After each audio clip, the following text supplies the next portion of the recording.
Good afternoon, viewers. Welcome to the 12 p.m. bilingual newscast on Equinox Television. Nazi Yambo, good afternoon. Good afternoon, Innocent Nazé. Mesdames et messieurs, bonjour. Merci d'avoir choisi Equinox Télévision.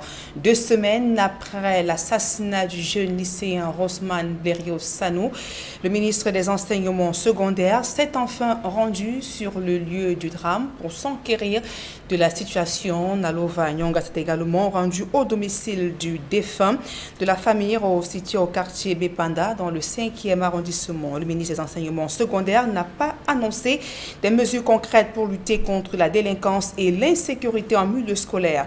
Nalova Nyonga a juste affirmé que le gouvernement va faire de son mieux pour trouver des solutions. Et pour reconforter la famille de l'élève tué, le ministre des Enseignements secondaires affirme que le gouvernement a remis de l'argent à sa famille. Écoutons à présent ces réactions du ministre des Enseignements secondaires au ministre au micro d'Equinox Télévision.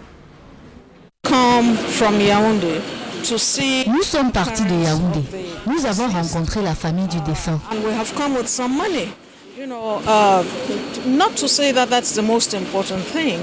Nous leur avons remis de l'argent, non pas parce que c'est le plus important, mais pour leur témoigner l'assistance du gouvernement. Plusieurs membres du gouvernement les ont appelés. Le gouverneur ici est en contact avec eux, donc il ne faut pas avoir l'impression que le gouvernement les a abandonnés. C'est une situation difficile et j'invite les uns et les autres à s'interroger. Comment comprendre que ces 3 enfants soient à l'origine de telles situations? Tous ont des noms d'emprunt. Nous allons faire de notre mieux pour renforcer les mesures de sécurité. Nous allons renforcer la discipline. Si vous avez des enfants qui refusent de se soumettre à la discipline à l'école, ils viendront vous retrouver à la maison. Discipline must be in the schools. There's no doubt if you have a child who does not want to be disciplined, that child should go back to the parents and live with the parents. Dans le reste de l'actualité, la situation sécuritaire ne cesse de se dégrader dans les localités frontalières avec les régions anglophones. Après Mbanga, Fongotongo, à l'ouest Cameroun, subit des prises d'otages. Des familles sont inconsolables depuis l'enlèvement de plusieurs élèves situés dans cette partie du pays. Les ravisseurs dont multiplient des kidnappings dans cette localité voisine. Le reportage de Leclerc Sakem. La mine triste, ces élèves du lycée de Fongotongo sont venus soutenir la famille de leurs camarades kidnappés dimanche dernier sur cette colline qui sépare la région de l'Ouest à celle du Sud-Ouest. Je suis ici là chez notre camarade qu'on a kidnappé depuis dimanche soir. Les élèves en classe de seconde, il y avait 5 filles et un garçon. Quand j'étais allé jouer à Tchang, et puis quand je suis rentré, j'ai appris que non, ils ont été kidnappés en brousse, qui sont partis chercher de la nourriture. La famille est toujours sans nouvelles des 6 enfants enlevés sur le chemin du champ. J'ai envoyé les enfants au champ d'aller ramasser la nourriture que j'ai cherchée. Et j'ai parti au deuil de mon petit frère qui était mort à Douala. En rentrant, je n'ai pas vu les enfants. J'ai encore parti aussi là où j'ai envoyé les enfants d'aller ramasser la nourriture. Arrivé là-bas, je n'ai pas vu aucune trace. Il y avait la nourriture que j'ai cherchée au champ. Et je n'ai pas vu les enfants. Jusqu'à aujourd'hui, je n'ai pas vu les enfants, 6 enfants. Depuis cet épisode triste, l'aîné de la famille a abandonné son travail. Partant de Tchang, je n'avais aucune nouvelle de la disparition des enfants. C'est arrivé à la maison que moi-même, j'ai su que les enfants n'étaient plus à la maison. Cependant, maintenant, avec la nouvelle, je ne suis plus rentré sur Tchang. Moi et mon petit frère, on a dormi à la maison. Puis, après moi, les gendarmes qui sont au quartier pour la garde, ils nous ont rejoints à la maison et puis ils ont fait des investigations. Après cela, ils sont partis.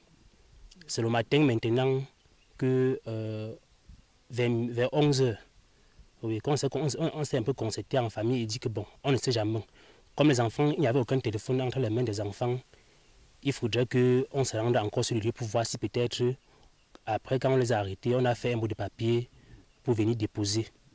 On s'est rendu sur le lieu, on n'a eu aucune trace, ni le bout de papier, ni rien. Et la nourriture que la mère avait cherchée, que les enfants aillent là-bas ramasser, était encore sur le même lieu. l'endroit où, voilà, où les enfants ils étaient, en haut du sommet là. C'est là-bas que les enfants se sont rendus pour... Cet autre enlèvement sur les habitants de Fongo-Tongo. Les autorités ont porté leur soupçon vers les sécessionnistes. Ces enfants ont été kidnappés. Donc, parmi ces 6 enfants, 4 sont partis de Tchang. Déjà, il faut relever que ces 4 enfants sont les enfants des déplacés de la crise anglophone qui sont partis de Trikona en raison de l'insécurité qu'il y avait dans la zone. Donc, depuis le jour de leur disparition, on n'a aucune nouvelle de ces 6 enfants, bien que des sources informées font état de ce qu'il y a eu un début de tractation entre la famille des disparus et leurs ravisseurs. Compte tenu du montant de la rançon demandée, les tractations se sont arrêtées. Parce qu'actuellement, il n'y a plus, depuis ce lundi, il n'y a plus de communication entre les 2 parties. Les enfants kidnappés ont pour nom Djosak Jernik, 18 ans, Dembou Charlie, 14 ans, Nansar Weberk, 15 ans, Akonkem Prudena, 11 ans, Toukem Rameli, 13 ans et Assofar Merci, 14 ans. Selon une source, leur ravisseur exigerait une somme de 10 millions de francs CFA pour les libérer. Depuis le déclenchement de la crise sociopolitique dans les zones anglophones du Cameroun, la région de l'Ouest, frontalière à celle du Sud-Ouest et du Nord-Ouest, est souvent attaquée par des bandes. Dans le reste de l'actualité, comment améliorer le contrôle des investissements publics au Cameroun? Un manuel de procédure met en exergue des outils et mécanismes de suivi pour assurer une meilleure exécution du budget d'investissement public dans les délais impartis. Des précisions avec Marcelin Gansop. L'amélioration de la qualité de l'exécution des investissements demeure encore un gros caillou dans la chaussure des pouvoirs publics. Le contrôle qui venait habituellement a posteriori, en année N+1 ou N+2, pourrait mieux s'exercer aujourd'hui, pendant même l'exécution des marchés, pendant même l'exécution des investissements publics, pour rattraper ce qui peut encore l'être au moment où on est en train de conduire les travaux. Et l'intérêt est tout à fait évident, parce que il permet de déceler des défaillances, que les défaillances décelables pendant la réalisation puissent être corrigées immédiatement. Voilà qui a justifié l'élaboration des procédures de contrôle en matière d'investissement public. Document vulgarisé à Yaoundé, avec comme principale cible les chefs des exécutifs municipaux dans leur posture de maître d'ouvrage des projets exécutés dans leur territoire. C'est-à-dire, est-ce que la salle de classe qu'on a transférée à la commune pour être réalisée, est-ce que cette réalisation se fait selon les règles de l'art? Le contrôle ne consiste pas à chercher la petite bête, c'est le suivi en temps réel de la marche de l'opération qu'on conduit. Les maires n'ont pas boudé cette opportunité qui leur est offerte de puiser à bonne source les outils pouvant leur permettre de mieux suivre les projets exécutés dans leur commune. C'est une étape importante dans le renforcement de leur capacité pour à la fois, n'est-ce pas, mieux exercer ce contrôle-là sur les réalisations en qualité maître d'ouvrage, parce qu'ils participent, n'est-ce pas, de l'exigence de la qualité de la dépense publique, des investissements publics. Et tout ceci pour l'amélioration des conditions de vie de nos populations. Sauf que les maires se plaignent de la multiplicité des contrôles pour des résultats peu probants, toutes choses qu'il faut revoir. Le contrôle de chaque administration, mais je crois qu'il devrait y avoir un point focal à l'intérieur de la commune qui suit au jour le jour les aspects de la marche de la commune. L'exécution du budget d'investissement public essuie régulièrement des critiques. Projets immatures, abandonnés ou mal exécutés, sans compter ceux qui, bien que budgétisés, ne sortent jamais des terres. Et ce sont les principaux bénéficiaires de ce projet qui trinquent. Et l'Afrique, région du globe la plus riche en potentiel humain ainsi que ressources naturelles, mais continent le plus pauvre de la planète avec 41% de la misère mondiale. Des experts africains de la Banque mondiale préconisent une transformation économique radicale pour faire reculer la pauvreté dans les pays d'Afrique. Analyse diagnostique dans ce reportage de Jean-Paul Jouniat. De tous les rapports des institutions financières internationales, comme la Banque africaine de développement, le FMI ou la Banque mondiale, l'Afrique au sud du Sahara est à la traîne du développement mondial, malgré un embelli de croissance qu'a connu le continent ces dernières années. Pour 6 experts africains à la Banque mondiale, la monoculture à faible productivité, la grande vulnérabilité au choc des prix de produits de base, l'accès limité au marché et aux chaînes de valeur mondiales, une croissance non pourvoyeuse d'emplois durables, sont là de véritables freins à un réel développement du continent, pourtant le plus riche du monde, qui à lui tout seul regorge plus de la moitié des pauvres de la planète, soit 41% de personnes vivant avec moins de 1000 francs CFA par jour. Sur ces 39 pays subsahariens engloutis dans la pauvreté, les messieurs Afrique de Bretton Woods préconisent comme solution la création d'emplois décents et une transformation économique pour sortir l'Afrique de son sous-développement, à l'image de l'Asie de l'Est, où des millions de personnes se sont affranchies de la misère grâce à une transformation structurelle vers des secteurs manufacturiers, pourvoyeurs d'emplois. Et pour espérer atteindre ce cap d'ici les années 2030, il est plus qu'urgent pour l'Afrique noire d'appliquer des mesures fortes et des solutions choc pour réaliser ce noble objectif. Et entre autres solutions, il s'agit donc d'investir dans le capital humain en misant sur le transfert de compétences, combler les lacunes dans les infrastructures matérielles et immatérielles qui connaissent déjà un déficit de plus de 100 milliards de dollars par an, mettre fin à la migration de la main-d'œuvre des secteurs à faible productivité en milieu rural vers des services à faible productivité dans les zones urbaines, améliorer l'environnement des affaires en mettant en place une réglementation minimale et une fiscalité réduite pour attirer les investisseurs étrangers. Solliciter le concours des banques multilatérales pour renforcer le secteur privé national des petites et moyennes entreprises et industries, tout en cernant la base de la politique industrielle. Et enfin, renforcer et améliorer la gouvernance et les institutions qui la sous-tendent. C'est ainsi le minimum de conditions à remplir si l'Afrique tient à créer des emplois durables et connaître une vraie transformation de son tissu économique, gage de prospérité pour tous, conclut Jean-Claude Tchatchouan, administrateur et expert camerounais à la Banque mondiale.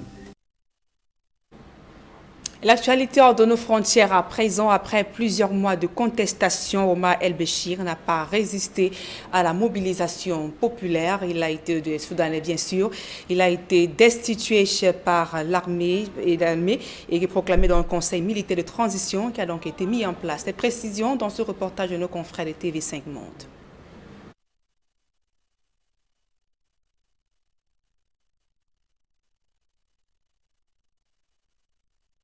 Après donc plusieurs mois de contestation, Omar El-Béchir, qui n'a pas résisté à la mobilisation populaire des Soudanais, il a été destitué hier par l'armée. Les précisions avec TV5 Monde. Des scènes de liesse sur la place de Khartoum, noire de monde. Les manifestants font le signe de la victoire et accueillent les militaires comme des héros. Après plus de 4 mois de protestations massives, l'armée a donc tranché. Le président Omar El-Béchir est arrêté et placé en détention dans un lieu tenu secret. La fin d'un règne qui aura duré près de 30 ans. Un conseil militaire de transition va désormais diriger le Soudan. C'est le ministre de la Défense qui l'a annoncé en début d'après-midi sur la télévision nationale. Les forces de sécurité prennent la totale responsabilité pour un changement intégral de régime pendant une période de transition de 2 ans qui sera gérée par les forces armées. Le ministre de la Défense a également annoncé plusieurs mesures. L'état d'urgence est prolongé, la Constitution suspendue et un couvre-feu instauré dès 22 h sur tout le territoire pour une durée d'1 mois. Si certains manifestants semblent satisfaits par ces déclarations, d'autres ne cachent pas leur colère. Ils dénoncent un coup d'État de l'armée. Car si Omar El-Béchir est écarté du pouvoir, ses proches devraient eux rester en place. Peu après l'annonce officielle, une fusillade a éclaté dans la confusion générale devant le ministère de la Défense. Beaucoup de manifestants craignent que la situation ne dégénère, notamment avec le nouveau couvre-feu qui pourrait engendrer une répression plus large du mouvement. Les leaders de la contestation ont eux appelé à poursuivre la mobilisation à Khartoum et dans le reste du pays.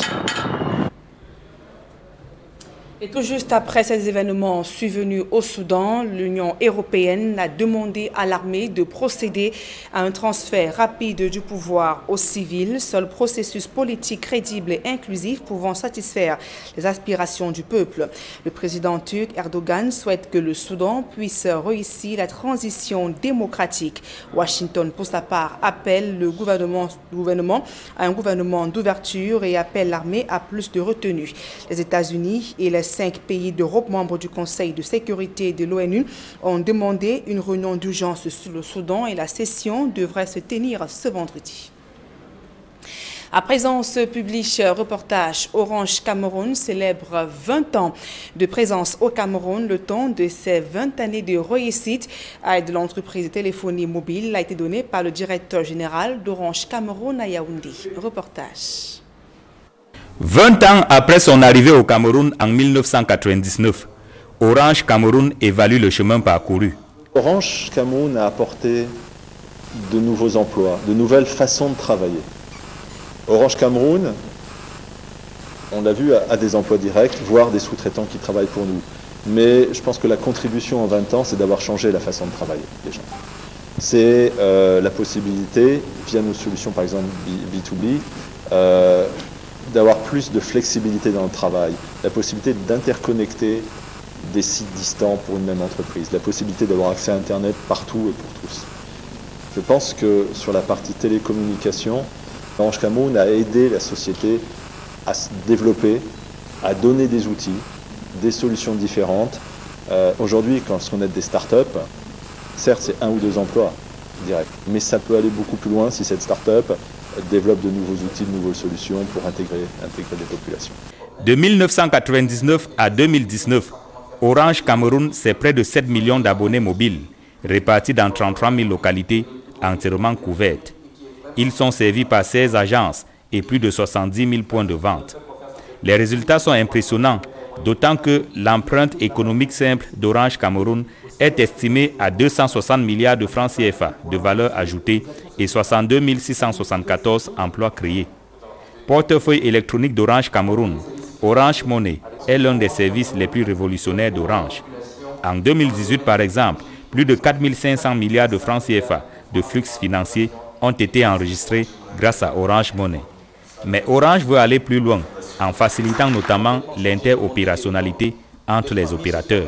Les groupes MTN, Orange, en accord aussi avec Airtel, avec la fondation Bill Gates, ont développé une plateforme neutre qui permet à ces opérateurs de mobile money d'échanger entre eux.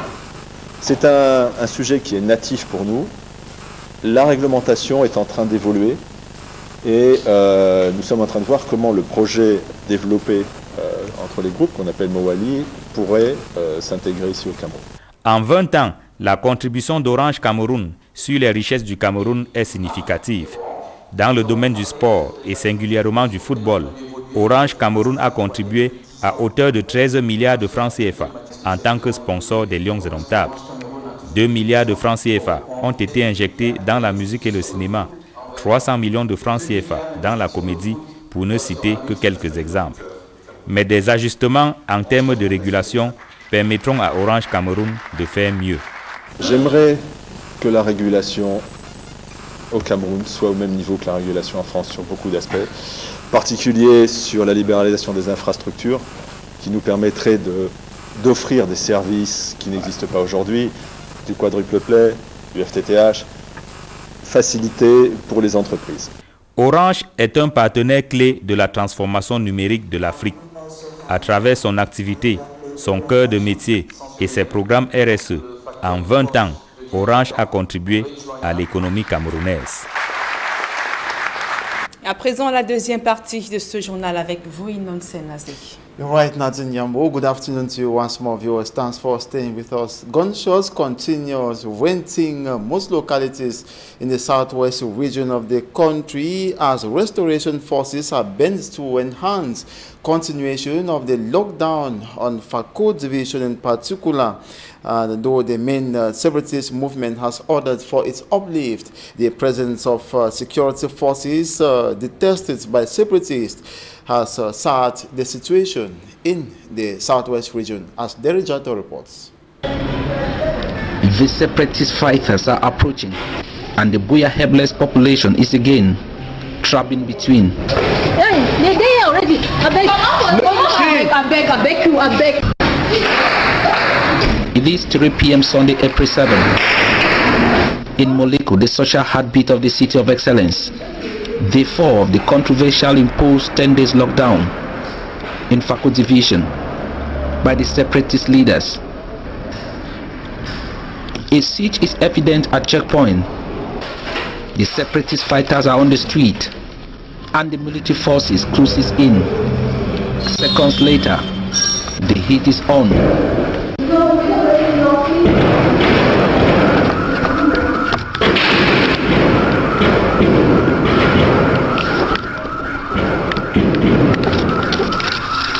And it lasted for 2 minutes 10 seconds. No one is killed in the exchange, but this taxi burned by the separatists is a mark left behind, indicating that they were here. And confrontations like this have also been witnessed in other neighborhoods of the city. And Mayor Ekema Patrick Isunge, the mayor of Buea Council, has sent this coming. Reason why on April 4, he wants business community to open their shops or have them sealed for another 30 days. He will match word with action by stepping out himself to do so. An action many say positively stimulated his business community to an extent. And in one of the markets he visited, he told the economic operators to remain brave. As death and destructions are being recorded in Buea, Limbe is waxing strong with the festival that triggered the lockdown for the said festival not to take place. And after spending the greater part of his time on the field, Mayor Ekema Patrick Isunge comes back to his office April 10, 6 days later, to sign another communique, this time uplifting the seal in what he called absolute clemency. And as Fako division negotiate the last bend of the 10 days lockdown, the population of Buea is still in tears. Tears brought by the lockdown phase of the Anglophone crisis. A report says the president of the High Court of Bangem, Kupe Manenguba division of the southwest region of the country, has been freed by his kidnappers. Justice Freeze Mboa was abducted by unknown armed men on April 9, 2019 around Mile 14, Buea, and later freed after spending days in the hands of his kidnappers. It is reported the victim had moved to Buea months ago with his family following attacks and gun exchanges between military and separatist fighters in Bangem. Northwest Governor Adolphe Lafrique has debunked reports published by an international non-governmental organization accusing the military of attacking Melouf, that's a village in Bui division of the Northwest region, killing civilians and burning houses. Governor Adolphe Lafrique in a communique says soldiers have simply continued to carry out operations with professionalism to track down those he terms cessationist fighters. According to sources on the ground, amongst them victims, several persons have been killed in Melouf and houses burned, rendering many families homeless. The armed soldiers invaded the area in search of separatist fighters. Meantime, U.S. Assistant Secretary of State for African Affairs Tibor Nagy says President Paul Biya has failed to address the concerns of Anglophone Cameroonians who are now trapped in a civil war. And 2 years after its creation, the Bilingualism and Multiculturalism Commission is yet to foster national cohesion. The president of the commission, Peter Mafani Musonge, says Cameroon needs a unique model of enhancing its living together in the midst of what he calls rising extremism and hate speech in Cameroon, especially on the social media. Meeting in Yaoundé yesterday in a seminar to brainstorm on social cohesion and living together, Peter Mafani Musonge says the country needs to strengthen togetherness in its diversity in line with cultures and traditions which distinct Cameroon. He also condemned hate speech on the rise and recommended that Cameroonians should be each other's keeper to build an inclusive society.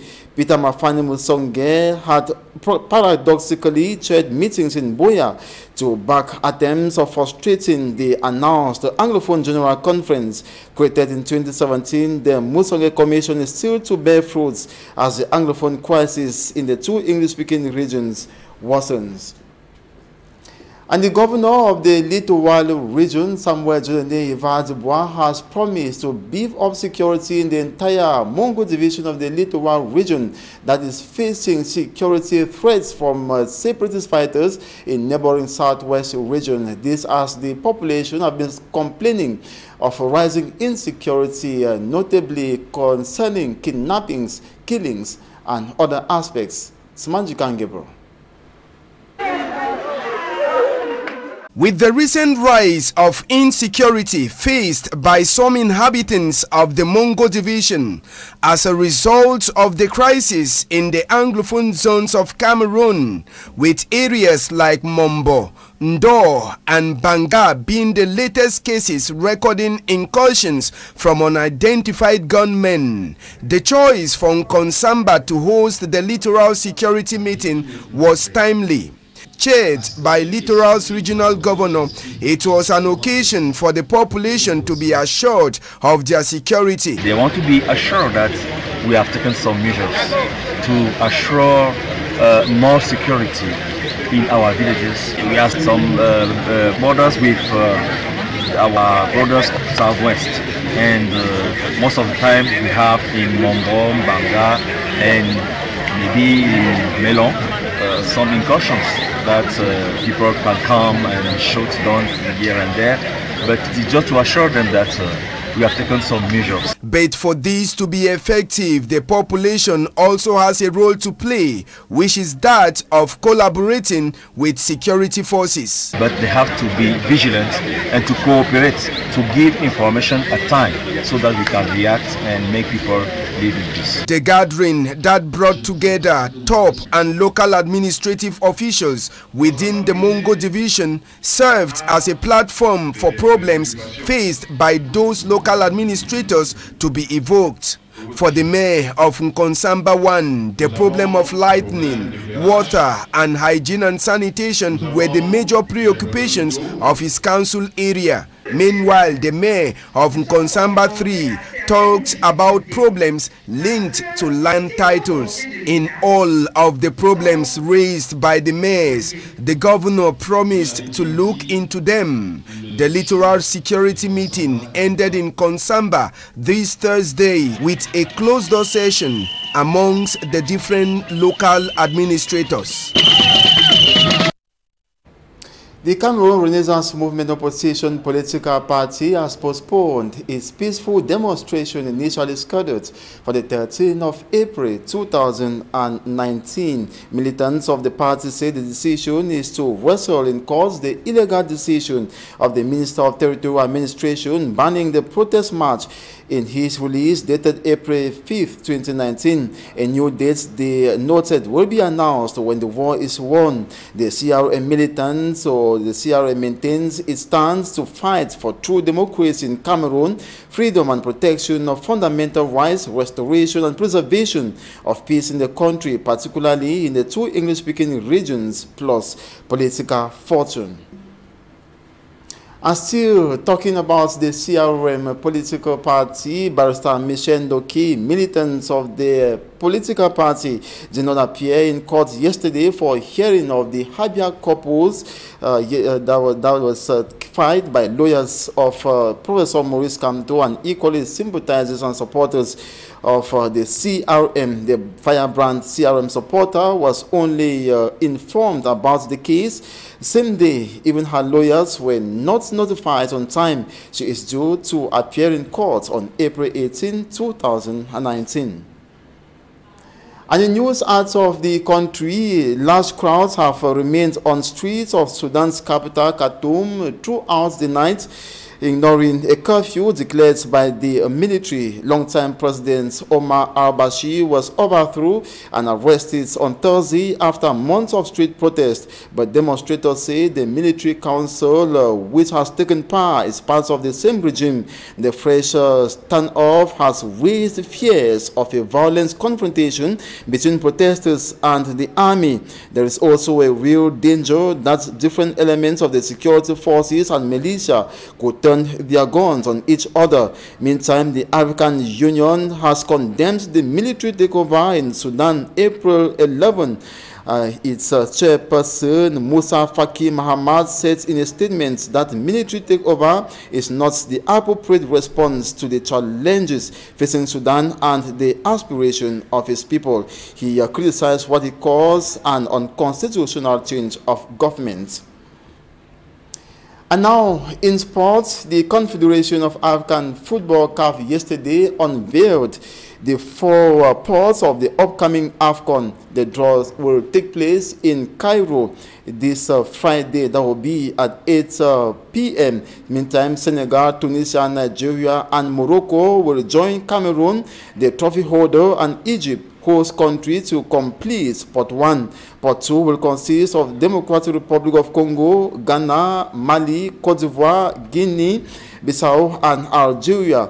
And South Africa, Benin, Madagascar, Uganda, Mauritania, and Kenya make up Pot 3. And lastly, Pot 4 will consist of Zimbabwe, Namibia, Guinea-Bissau, Angola, Tanzania, and Burundi. The rankings or draws of the 2019 AFCON will take place today in Cairo, Egypt at 8 p.m. And that's it for this 12 p.m. bilingual newscast. Thanks so much for watching. Do not miss the 4 p.m. edition. See you at 4 p.m. Martignan. Exactement, Innocent Nazé. Le prochain rendez-vous, c'est à 16h. Mesdames et messieurs, merci pour votre aimable attention.